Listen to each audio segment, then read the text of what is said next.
Hello, and welcome to Soothing Pod's Sleep Stories. My name is Arif, and I am going to tell you a wonderful story that will lull you into a peaceful and restful sleep. Today, we're going to journey to ancient Greece, where we will listen to the romantic, magical tale of Hades and Persephone's relationship. From strangers to rulers of the underworld. Before we begin, let us take a moment to find comfort, light, and peace in the space we are in.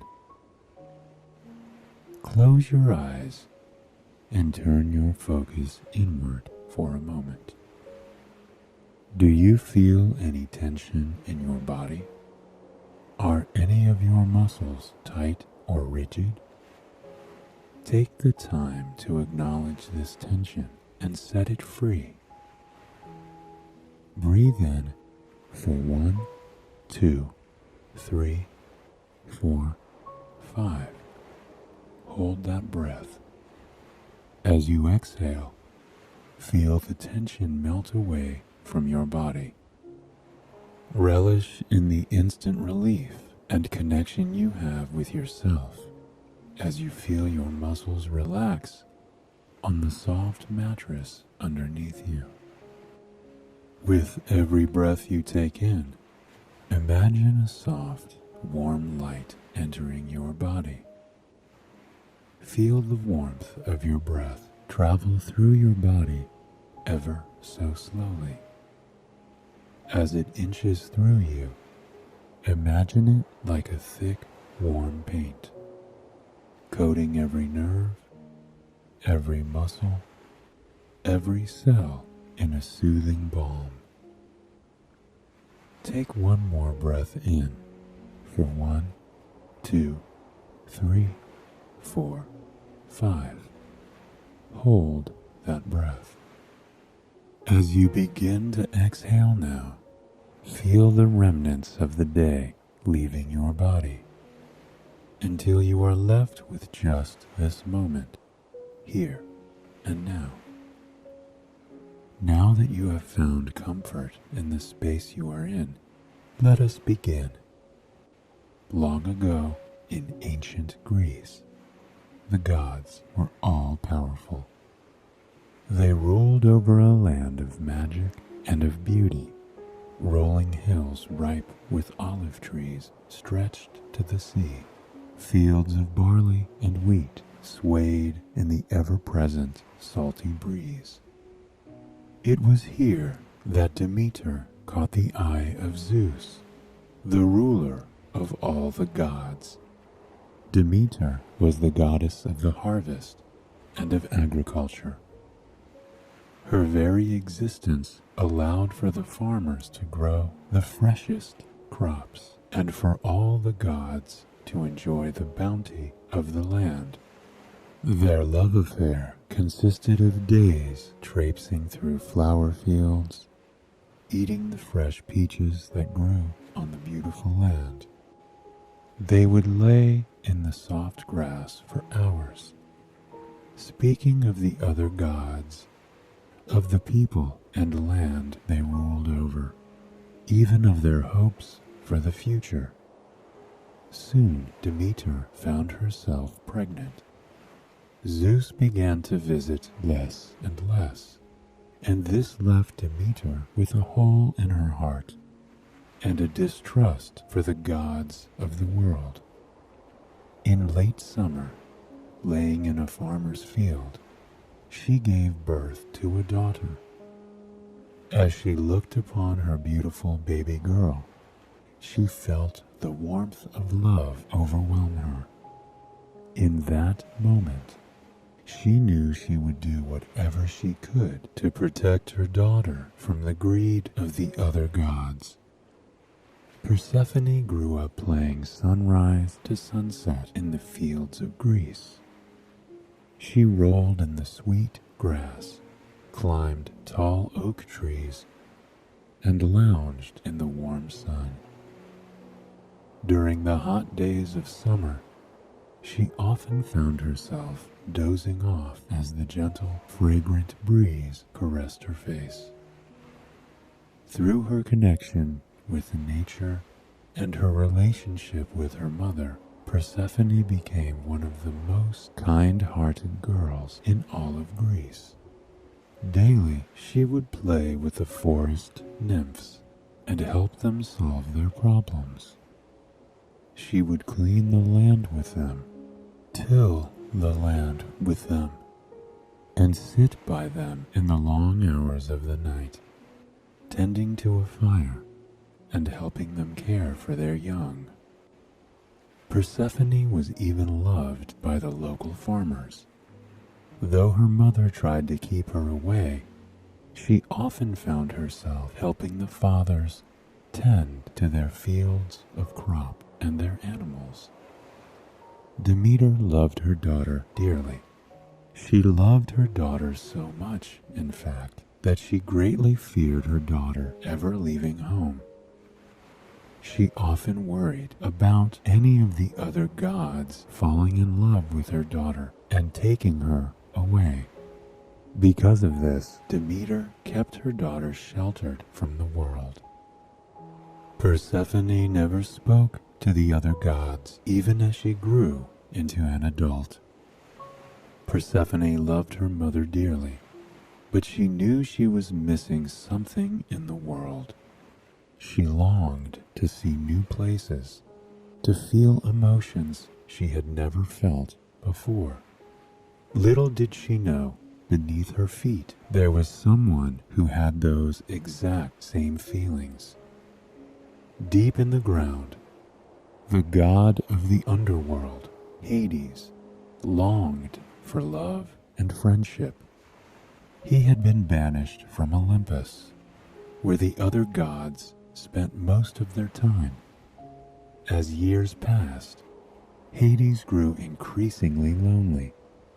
He often thought of holding a woman's hand, of laughing with her, of embracing her company. One day, this need for connection drove him above ground. He wandered through the forests of Greece, hoping to catch a glimpse of someone, anyone that could put an end to his loneliness and boredom.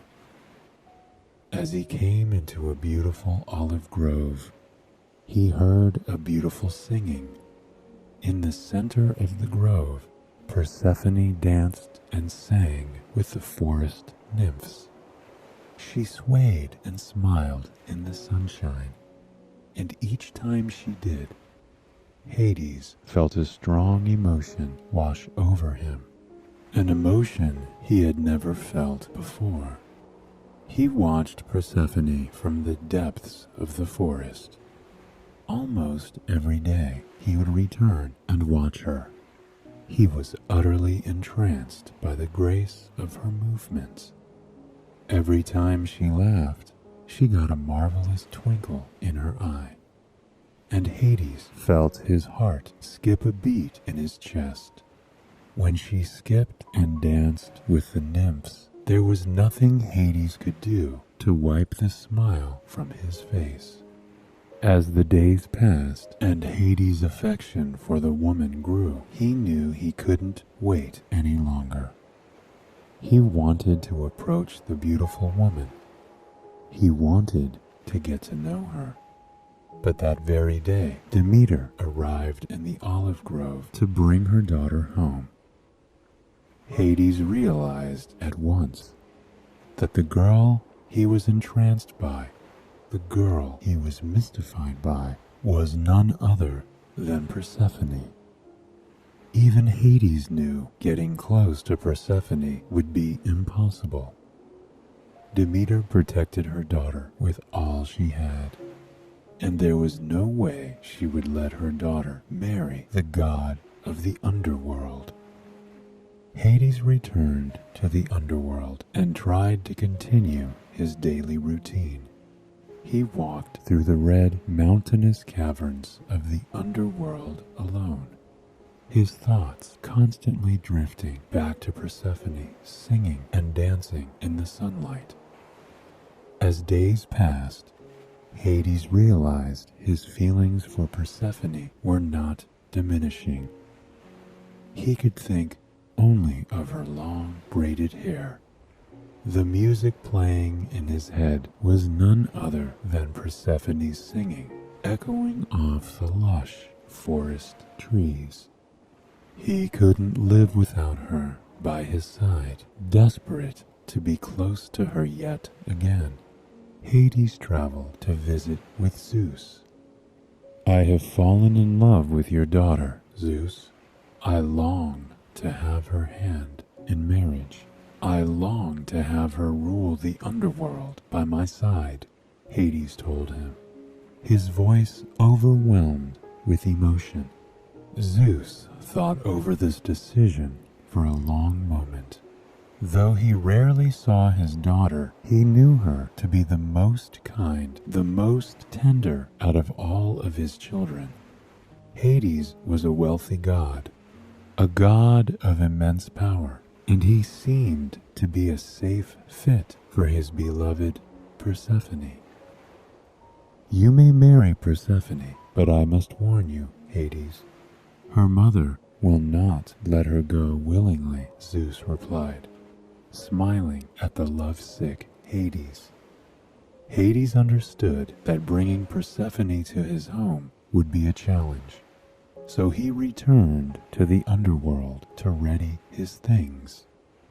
The next day, Persephone returned to her familiar olive tree grove. As she walked to the nymphs, she felt the ground rumble underneath her. The ground split below her feet. For a moment, everything moved in slow motion. Hades, in a black chariot, reached over and scooped her in his arms. Before Persephone could even blink, the chariot disappeared beneath the earth. When she opened her eyes, she was in a brilliant throne room. Tall, amber walls of stone and gemstone lined the walls of the cavern. Fire illuminated the room in a warm glow, even though she was hundreds of miles below the earth. Persephone was so transfixed on the beautiful room around her, it took her a moment to realize what had truly happened. She felt Hades' arms cradling her against his chest. She felt the blood rush to her face. She had never been touched by another person before.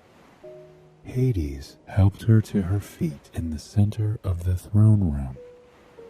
"You're Hades," Persephone chimed as she gazed at him for the first time. He was tall, with dark, chiseled features and a warm gaze. She couldn't help but notice the god of the underworld had a compassionate gleam in his eye.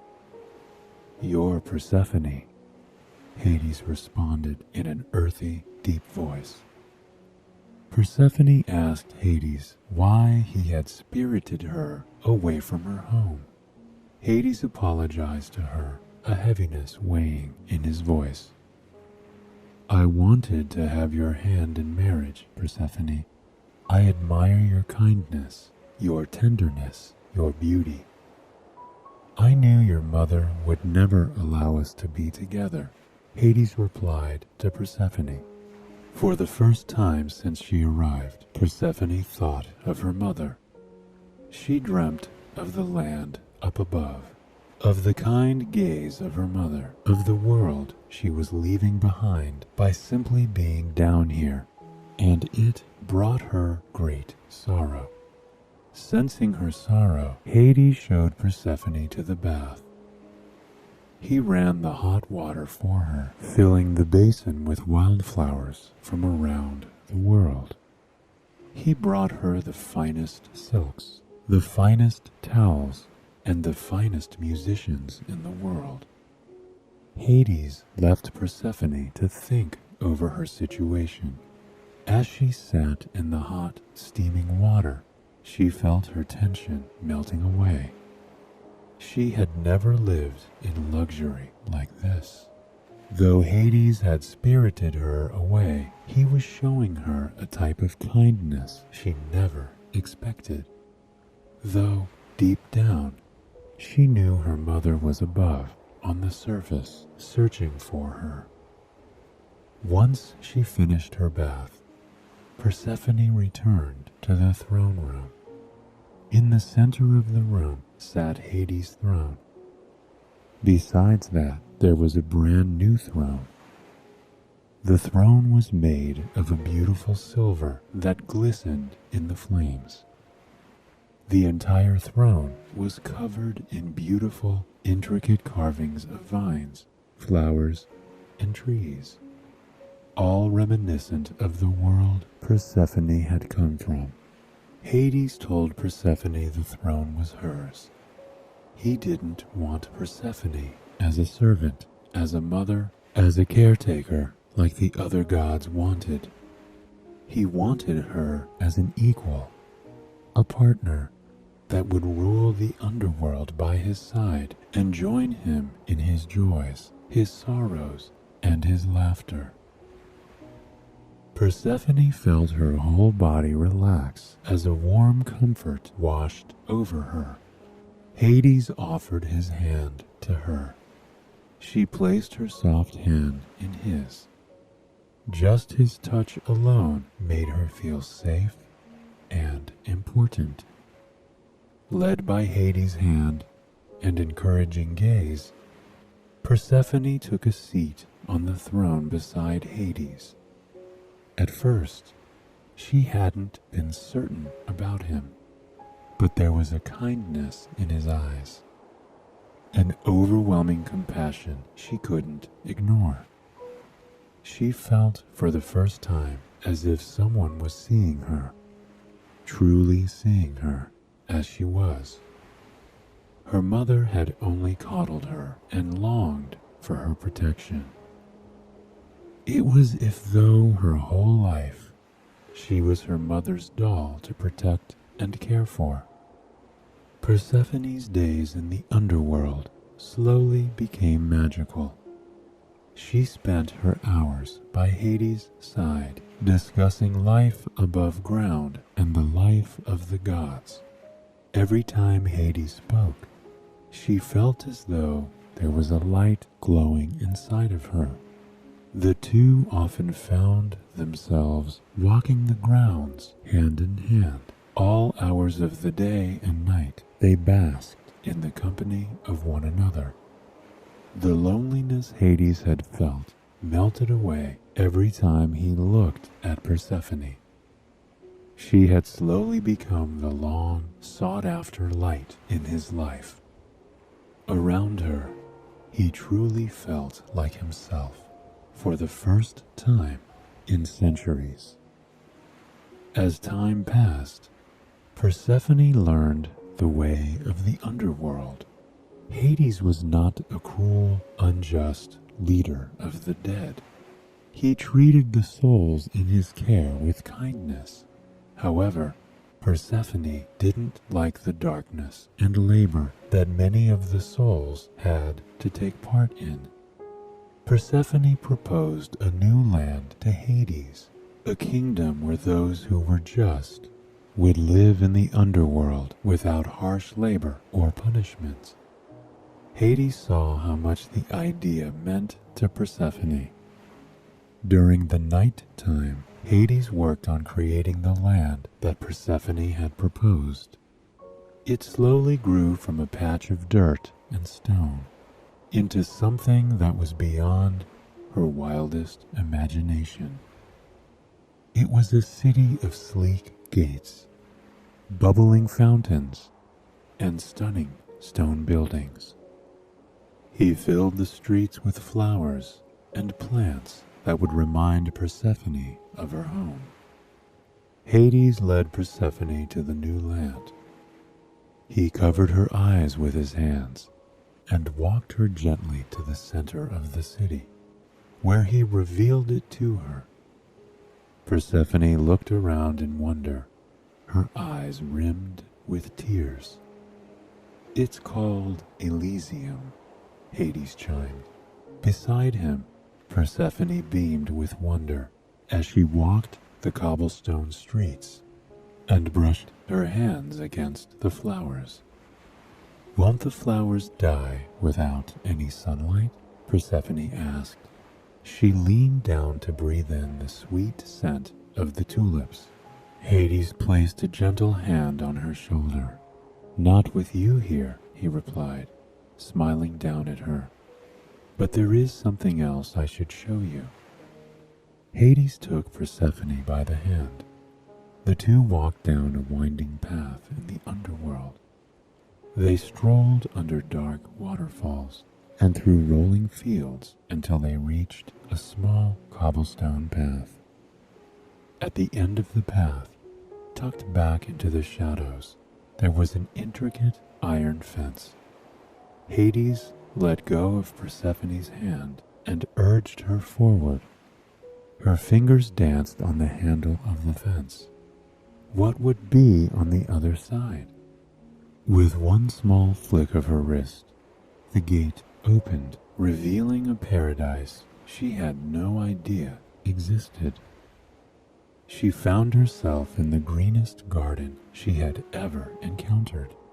As far as the eye could see, there were beautifully trimmed hedges, patches of wildflowers, cherry blossom trees, and orchards. A single red cobblestone path wound through the lush garden. Persephone felt tears sting her eyes. She had never seen something so beautiful. Hades rubbed her back, comforting her. He told Persephone that the garden was hers. He wanted this place to feel like home for her, and he felt as though this could be a place for her to escape and relax.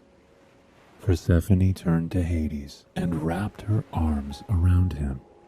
For a moment, their hearts beat as one as she buried her face in his chest. For the next few days, Persephone found herself in the garden often. She skipped down the cobblestone path, relaxing as a cool breeze rushed over her body. Almost every day, she would wander into the orchard. She laid down in the grass and looked up at the sky through the pomegranate trees. The heavy red fruit swayed on the branches, dancing just above her head. She wanted nothing more than to reach up and crack one of the juicy pieces of fruit open. She could practically feel the juice running over her tongue. She could practically taste the sugary sweet tang of it. But she knew she couldn't eat the fruit. In the underworld, if something is eaten, you're not able to leave. Persephone toyed with the blades of grass by her head. She missed home dearly. She missed her mother.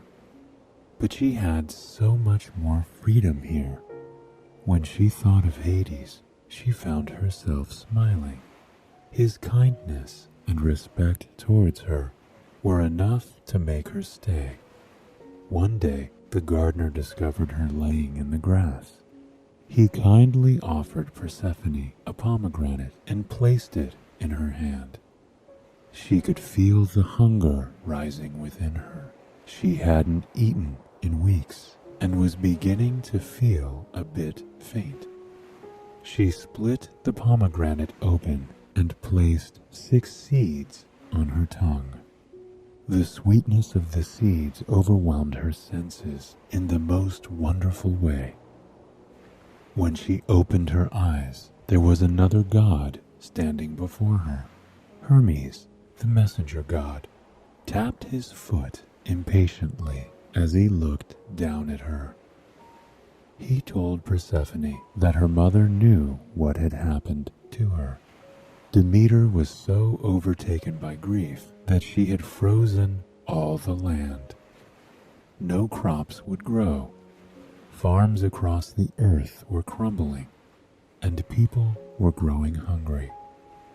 Persephone loved her home in the underworld. She loved Hades, but she knew she could not let the people on earth be harmed. Reluctantly, she agreed to journey to Olympus with Hermes to solve this matter once and for all. Persephone blinked, and she found herself in the clouds of Olympus. The entire kingdom glowed with an ethereal light. Pure clouds drifted through the open-air colosseums and over the massive marble staircases. At the throne of Olympus, Zeus and Demeter were in the midst of an argument. Upon seeing her daughter, Demeter rushed to her side, taking Persephone in her arms. "Are you okay? We will get you away from that cruel man. We will get you back home," Demeter snapped, hugging her daughter against her chest. "Mother, I'm fine. I don't want to leave Hades. He's a kind, gentle, loving man, and I've grown to adore him," Persephone assured her mother. But Demeter didn't take the time to listen to her daughter. She told Zeus and Persephone that unless Persephone came back to Earth with her, the world would die of a famine. Persephone could feel the tears begin to sting her eyes. She longed to see her beloved Hades. For the first time, she felt the immense love she had developed for him begin to truly affect her. "But Mother, I need you to hear my words. I love Hades. I have fallen in love with the king of the underworld." The desperation and desire in Persephone's voice echoed through the atrium. A flash of smoke appeared just in front of Persephone. Hades gazed down at her, a smile on his face.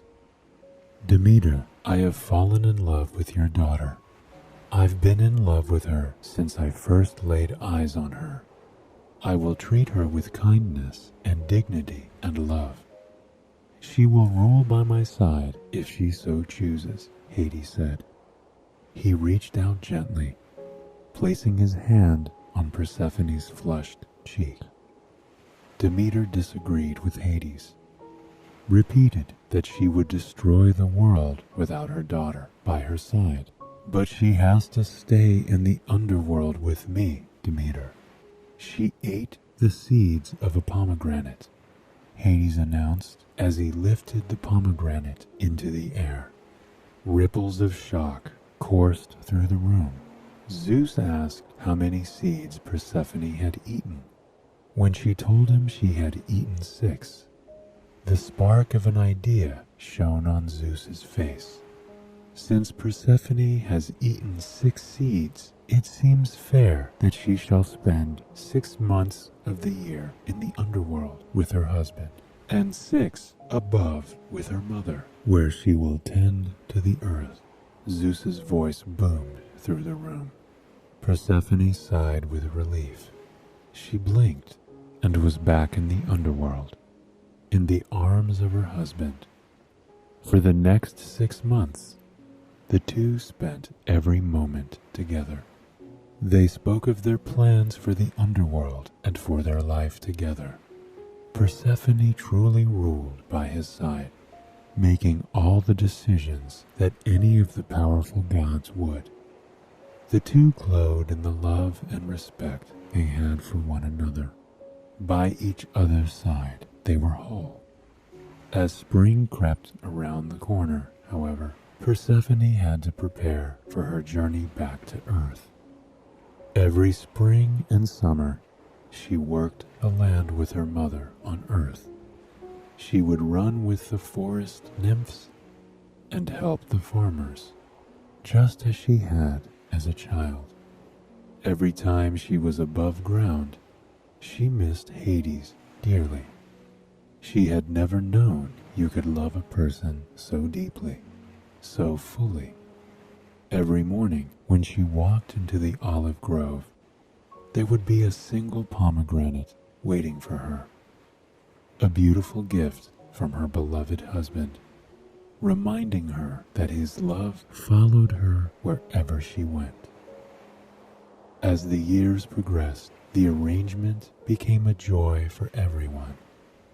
Persephone enjoyed her time with her mother and looked forward to returning and seeing her husband.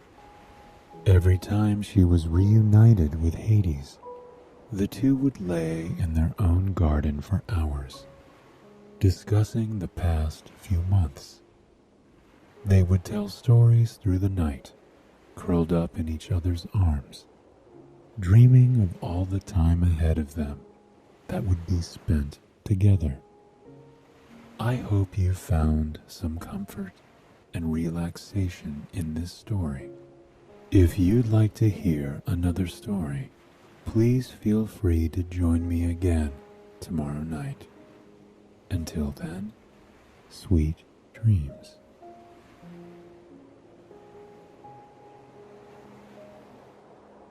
Hello, and welcome to Soothing Pod Sleep Stories. My name is Arif, and tonight I will be your guide as we take a journey back to the time of the Greek gods and goddesses, when the earth was still new and the world itself was full of magic.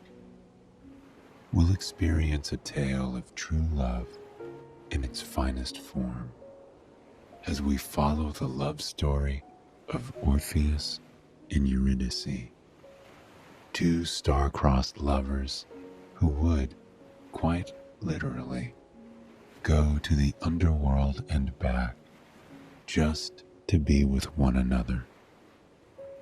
Before we begin, however, let us take a moment to relax and find comfort in the space that we are in, here and now. Allow your body to truly sink into the mattress.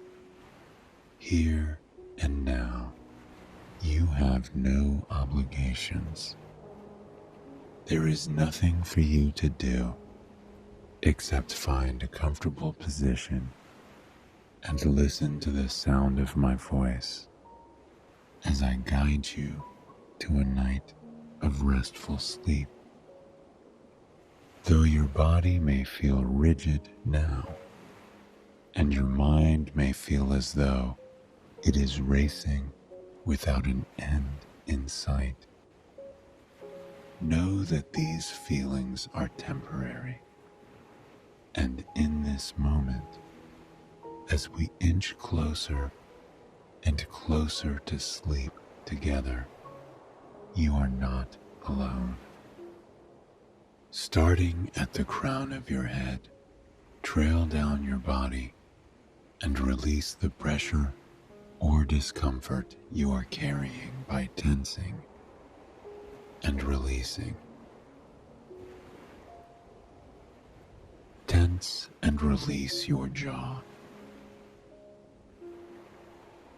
your shoulders, your arms, your core, your legs, your feet. With the strong release of tension, notice how light you now feel with your muscles relaxed. If any negative emotions or worries rise up as we travel through ancient Greece together, know you can return to this exercise to find comfort for your body and your mind. Now that we've taken the time to wind down from the day, let us begin our story. The world was new, and there was a freshness in the air unlike anything else. A promise that there were stories about to unravel, adventures about to be had, and love about to be shared in communities around the world. The breeze seemed to have been golden in those days, whistling through lush forests, weaving through plains brimming with amber cranes, and whirling over cerulean oceans. In the midst of this, there was Mount Olympus, and on Mount Olympus, Apollo, the god of poetry, art, archery, sun, light, knowledge, and music, was welcoming his newborn son to the world.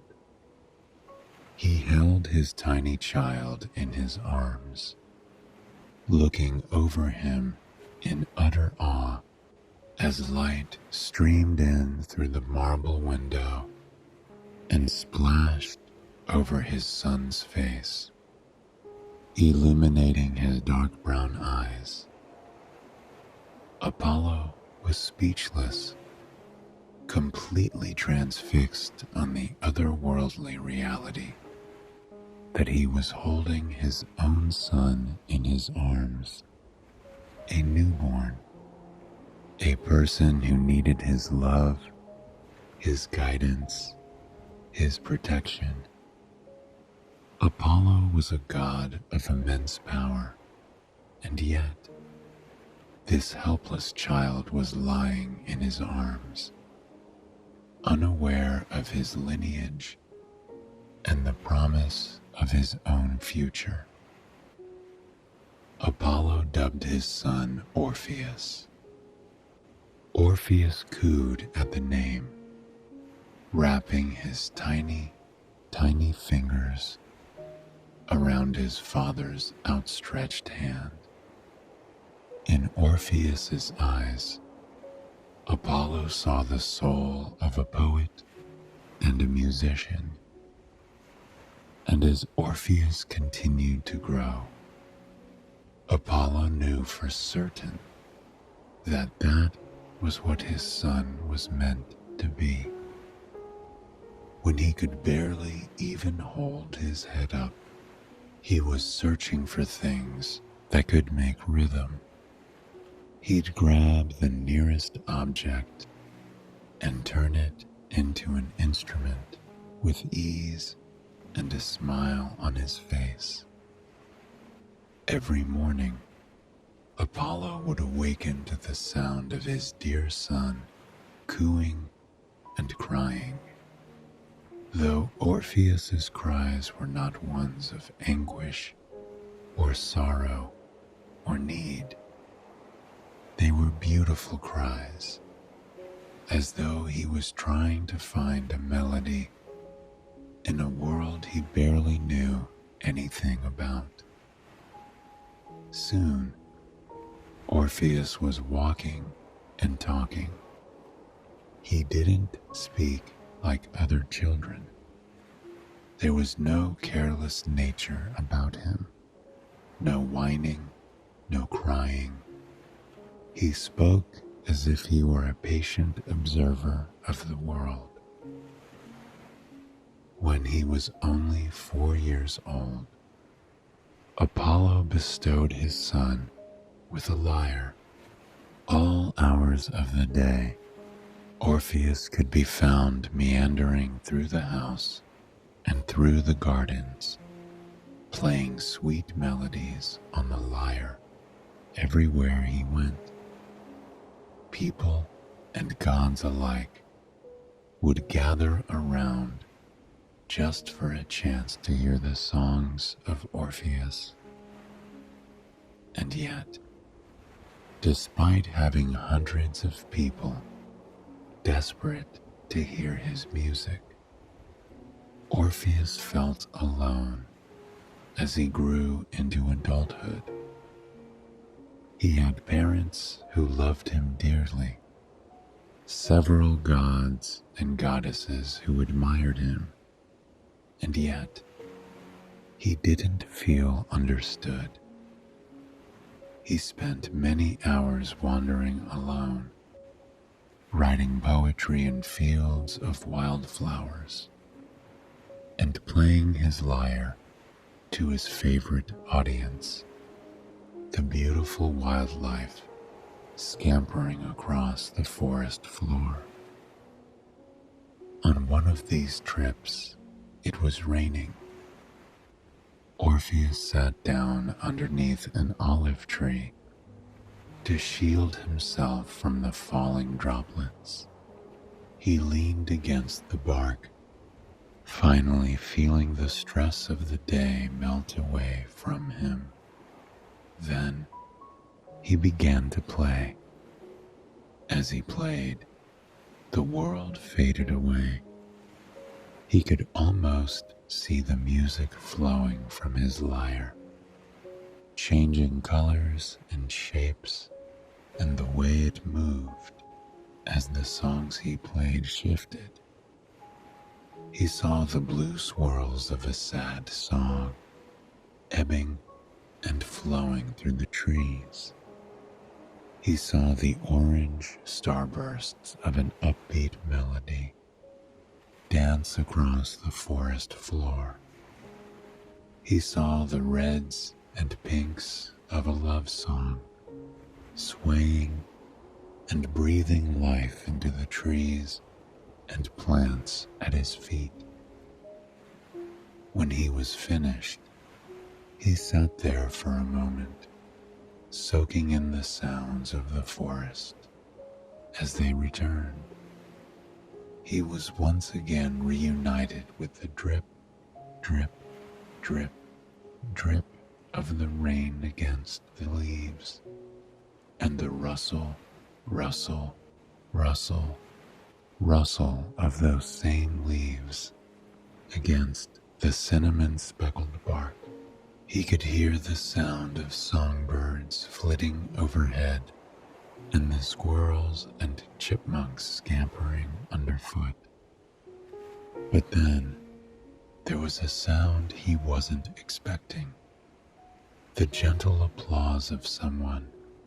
He turned, and to his surprise, found himself in the breathtaking emerald gaze of a stranger.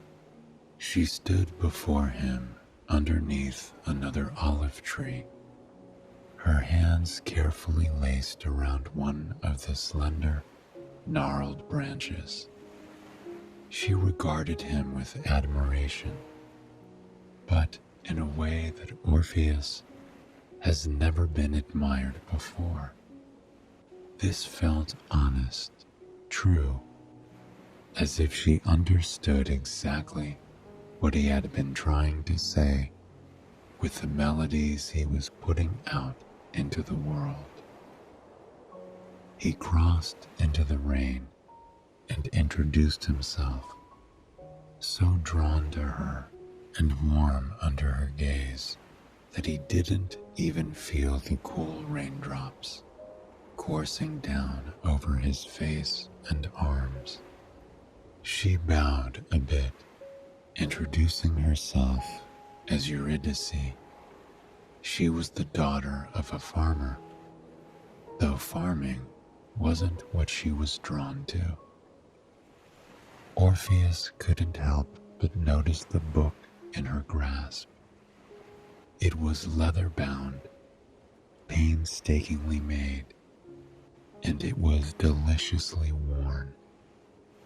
The pages were dog-eared and rippled from many hours of use. The paintbrush dangling from her grasp, too, had seen a great deal of use. The handle was flecked with vibrant colors, all put there while she was deep in the throes of her art.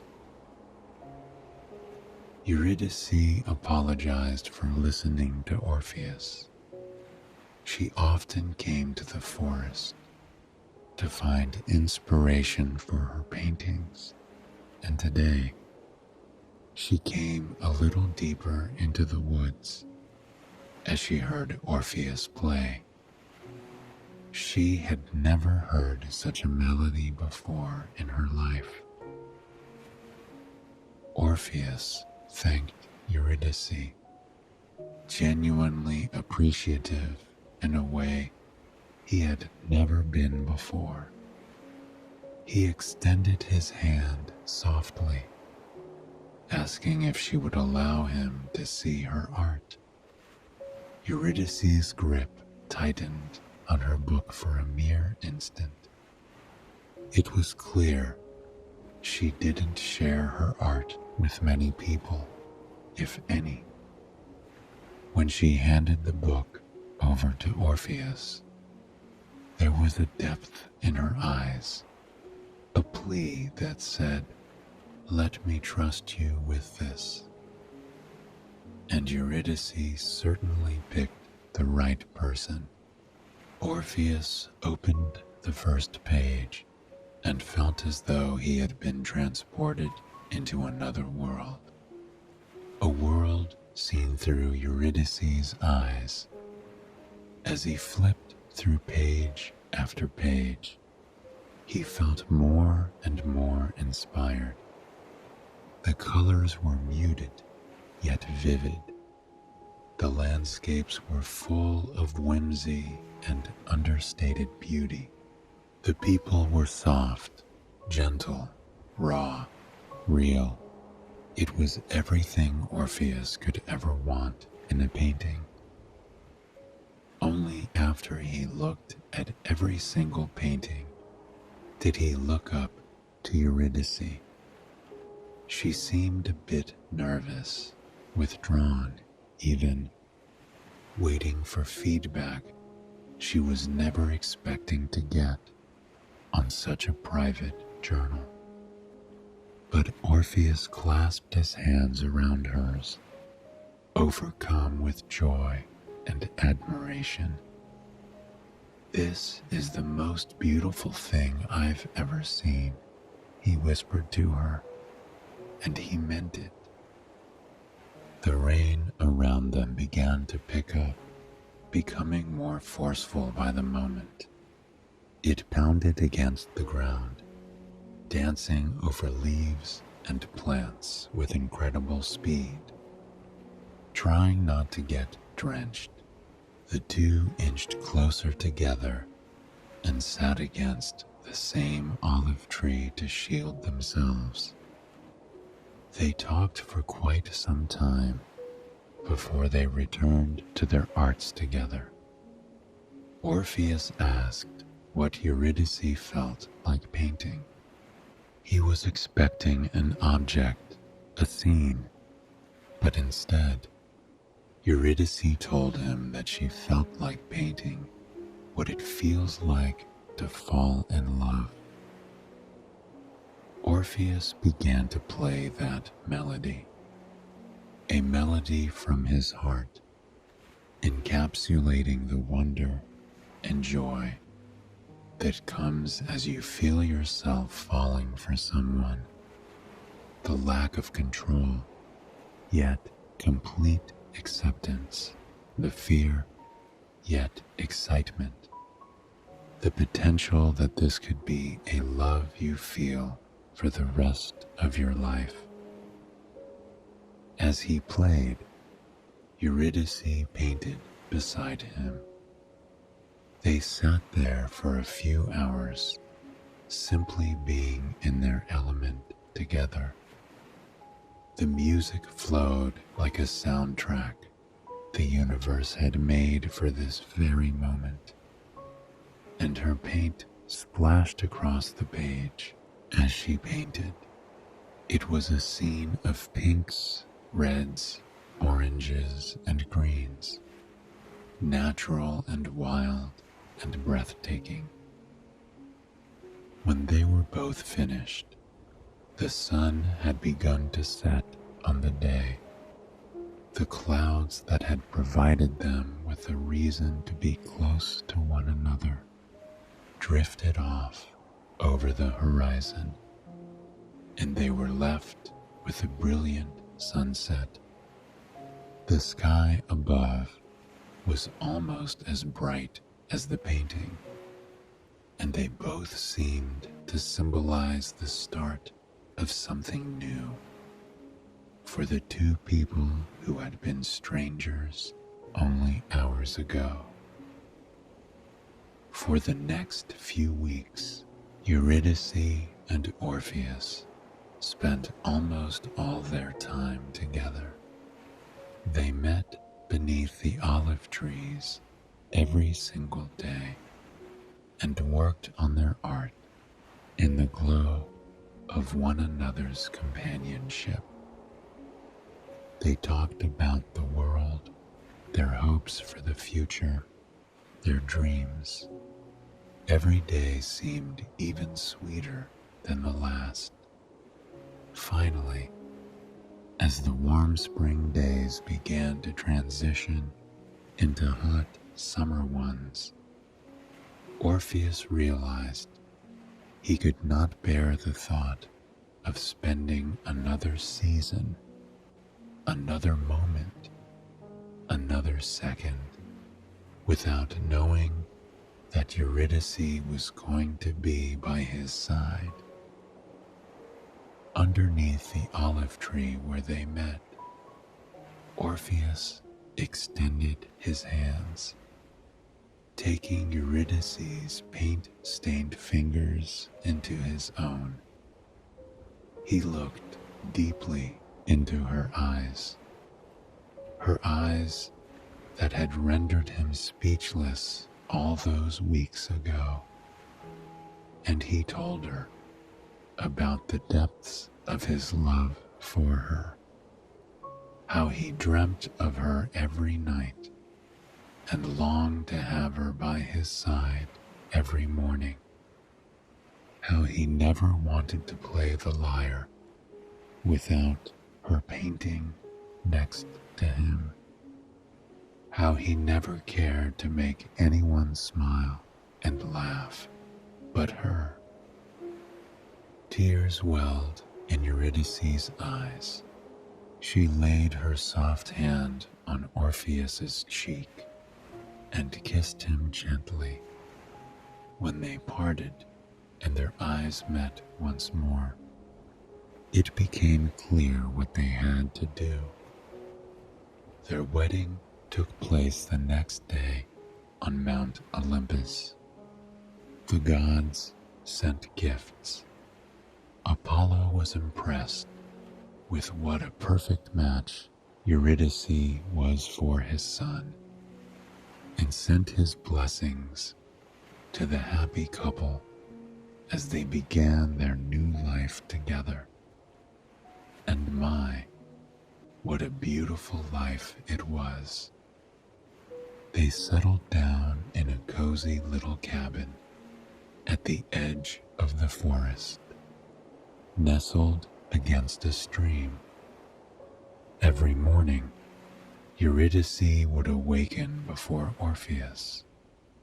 She would slip out of bed and tiptoe across the cool wood floor to the wood stove that they had in the center of the room. She would stoke the fire, watching the embers dance over the logs, illuminating Orpheus with a warm orange glow. Sometimes she would sit there by the fire for quite some time, watching Orpheus as he peacefully slept. She loved knowing he was curled up in bed, safe and comfortable, where nothing could harm him and no worries could fall upon him. She wished that he could feel that way all the time. When he finally awakened, he would do so with a smile. He would reach out to Eurydice, drawing her closer and closer into bed until she tumbled into the sheets with him, and they would giggle in each other's arms for quite some time. It was their favorite part of the day. They would lie there for an hour or two, stroking each other's hair and whispering about their plans for the week. Then, When the sun had truly risen and the forest around them was alive with the songs of birds, they would rise from bed, shake off their slumber, and head out into the world together. Every day was a little different.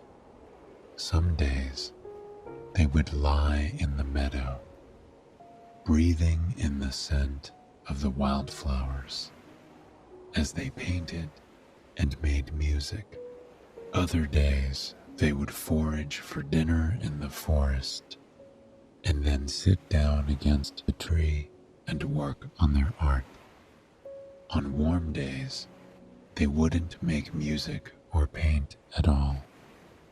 They would settle down in the river by their house, letting the cool water course over their bodies as they relaxed in the sun.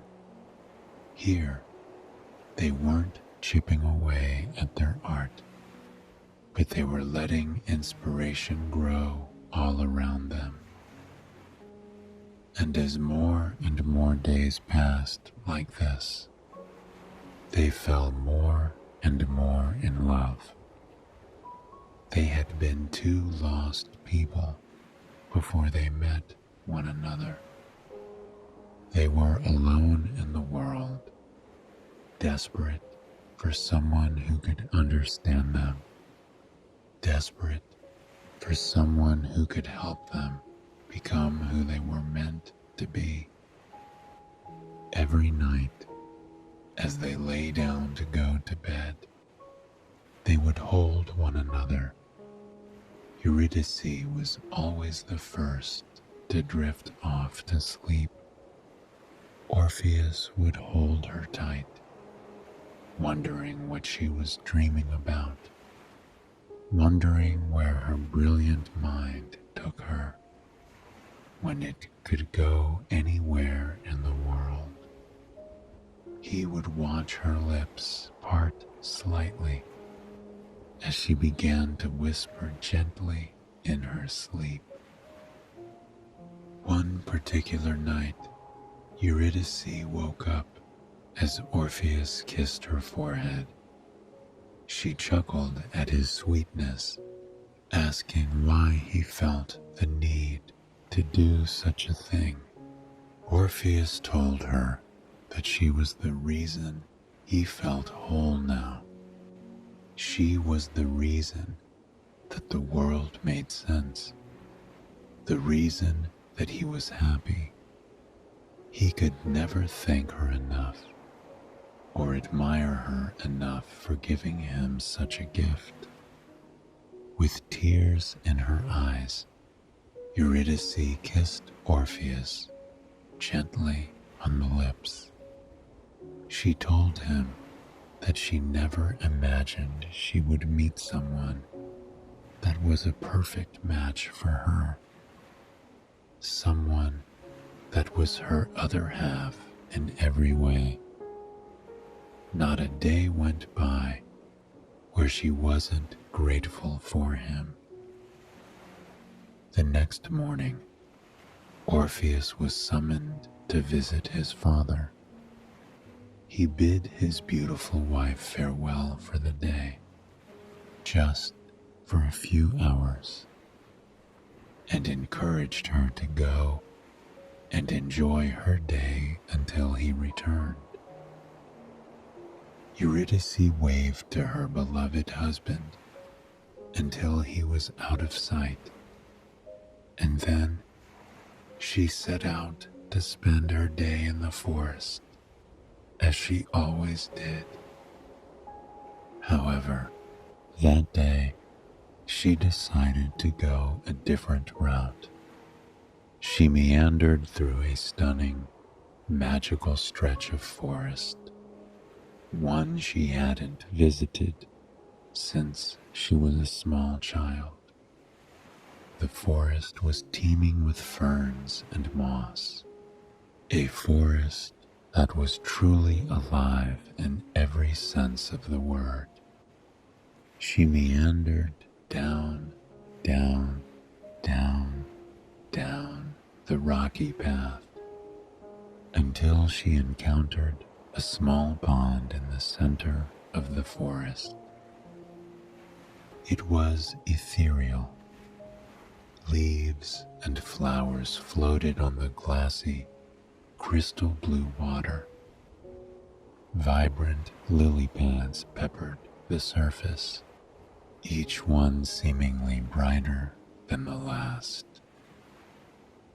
But even more incredibly, nymphs began to rise up out of the water. Eurydice had danced with them when she was a child. She had wandered through the flowers with them, laughing and enjoying herself until the sun dipped down over the horizon. And today was no different. The nymphs were ladies of the forest, creatures completely intertwined with the beautiful forest around them. They danced with freedom and joy that one can only find when they let themselves go in nature. Eurydice danced with them to music that wasn't playing. They swirled and twirled and let the flower-tinged breeze weave through their hair as they laughed and sang for what felt like hours. Eurydice was overjoyed, but deep down, there was a twinge she couldn't ignore, the desire to experience this with Orpheus. She vowed that tomorrow she would bring him into the forest with her, and they would experience this in each other's arms. But tomorrow wouldn't come, not in the way that Eurydice was expecting it to. During one fateful leap in the dance, she stepped on the head of a snake. The snake bit her, and within minutes, she was gone. Hours later, Orpheus returned home to find his wife missing. He ran into the woods, searching for her endlessly. When he discovered her by the edge of the pond, his grief was overwhelming. His beautiful, artistic, breathtaking wife gone in an instant. But Orpheus would not accept that she was gone. He could not accept that she was gone. He knew in that moment that he would move heaven and earth to have her by his side again. And so he journeyed down, down, down, down into the underworld, where no half-god had ever ventured before. He brought nothing with him except his lyre and hope that he would find his beloved wife in this place and bring her back where she belonged. The journey was not easy, and it was not one he would have survived as a mere human. The underworld was a world of icy stones and scorching flames, a world unfit for anyone except those who were unfortunate enough to reside there. He came to his first obstacle, Hades' dog, Cerberus. The three-headed dog gazed down at him with his dark eyes, waiting to see what the strange half-god would do. And Orpheus did something the dog never could have expected. He took out his lyre and began to play. The song he played was something he had never played before, a melody of heartbreak, of longing, a melody that came straight from his soul and filled the cavern with life and the meaning of true love. He stared into the dog's eyes as he played, trying to fight back tears of his own. When the song finally came to an end, the cavern was wholly empty, as if the only life it had ever experienced had been ripped away. Cerberus laid his head down. He whimpered, dipping his head toward Orpheus as if to apologize. Orpheus laid a heavy hand on the dog's head as he passed, trying his hardest to muster a grateful smile. He continued making his way through the long corridors of the underworld, his heartbeat keeping pace with his emotions. At every turn, he expected to see his beloved wife, smiling at him. He could feel deep in his soul that she was nearby waiting for him. After a few turns, Orpheus found himself at Hades' throne. Hades had met Orpheus a few times in passing, and had heard tales of the young musician's prowess. Persephone, queen of the underworld, goddess of life and vegetation, brightened at the sight of the young hero. She was a kind soul, and truly, so was Hades, though the gods would never paint him in such a light. "What brings you here, young Orpheus?" Persephone asked, her brow raised with interest. Orpheus took a moment to prepare himself, to check his emotions. He told them of what had become of his wife. He told them of his journey to rescue her here, of his refusal to leave without her beside him. Hades' face darkened slightly. He took no pleasure in telling Orpheus that he could not leave with Eurydice. It was against nature. "It is against nature for me to live without my love," Orpheus responded.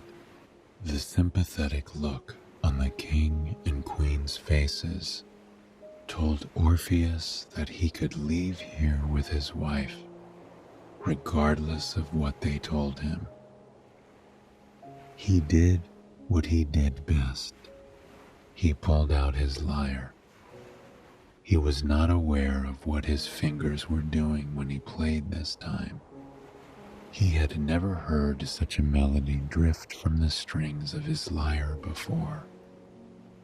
It was as if he was bearing his soul before Hades and Persephone, playing for them a song that no one else would ever hear. It was the song of his love, the song of his journey, the song of what his future would be without Eurydice. As he played, Persephone grasped her husband's hand. For a moment, she imagined life without him, and for a moment, he imagined life without her. When the song ended, there was a coldness in the cavern. It felt empty now, hollow, just as the room with Cerberus had only moments ago. They stood in silence for quite some time before Hades nodded. "You may take your wife with you, but you must do so by putting trust in us for making this unprecedented decision. You must walk out of here and not look back at your wife walking behind you. If you do, your wife will be lost here forever, Hades told Orpheus. Orpheus bowed to Hades and Persephone, grateful. A gust of wind whipped through the cavern, urging Orpheus toward the exit of the underworld. It was a long, winding walk. His heart was pitter-pattering in his chest, thrumming against his rib cage. All he could think about was the fact that his wife was behind him, that Eurydice was following him out of this forsaken place. But the more he walked, the more concerned he grew. He couldn't hear her footsteps behind him. He strained to listen as he walked, desperate to know for a fact that she was behind him. But he could hear nothing. Finally, he could see the exit of the underworld. He was fighting every urge to look back as he waded through water. He couldn't hear her splashing, couldn't hear even so much as a drop. But he remained steadfast. He remembered the look on Hades and Persephone's faces, the looks that they exchanged between one another. Orpheus was convinced that few people knew what true love was, but Hades and Persephone, they felt it for one another, and they knew that Orpheus and Eurydice had that too. Finally, Orpheus took the final step out of the underworld. He held his breath for an instant, still afraid to turn around. And then he felt familiar hands wrap around him, embracing him from behind. Tears strained his eyes, and he turned to finally see Eurydice. She was smiling at him, tears streaming down her face. Despite her ordeal, she was more beautiful than ever. Warmth and positivity seemed to radiate off of her, as it always did. They held one another there for what felt like hours. Eurydice cried, thanking Orpheus for coming to rescue her. Orpheus thanked her for trusting him, and thanked her for coming back to him. They had never felt so grateful in their entire lives. They continued the journey home, never once letting their fingers come apart. They could hardly stop staring at each other as they walked, glowing with the relief and love that they shared. About halfway home, it began to rain. As the rhythm of the storm picked up, they found shelter underneath an olive tree, just as they had all those years ago. They curled up against the bark, holding one another close. They watched as the rain swept across the landscape, nourishing the plants and animals alike. Somehow, it was one of the most beautiful things they had ever seen. Eurydice laid her head on Orpheus's chest, her eyes turned up to see his face. She whispered to him, asking for him to play her a song. Orpheus knew he would meet any request she had for the rest of their lives together, just as she would for him. He played for her for hours. She closed her eyes and listened to the thrum, thrum, thrum, thrum of the rain against the grass and trees, and the thump, thump, thump, thump of Orpheus's heartbeat as the lyre played into the cool summer air. It was perfect. Eurydice knew that the universe, the gods, had brought them together for a reason. She knew that for the rest of her life, she would be safe in his arms, safe with him by her side. There were days of painting in meadows and under trees and next to rivers in her future.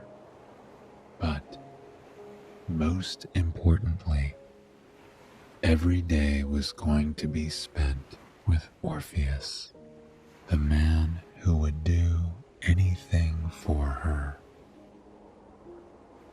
I hope you have enjoyed this story, and it has brought you a night of restful, relaxing sleep. Please join me again tomorrow for another sleep story. Until then, sweet dreams.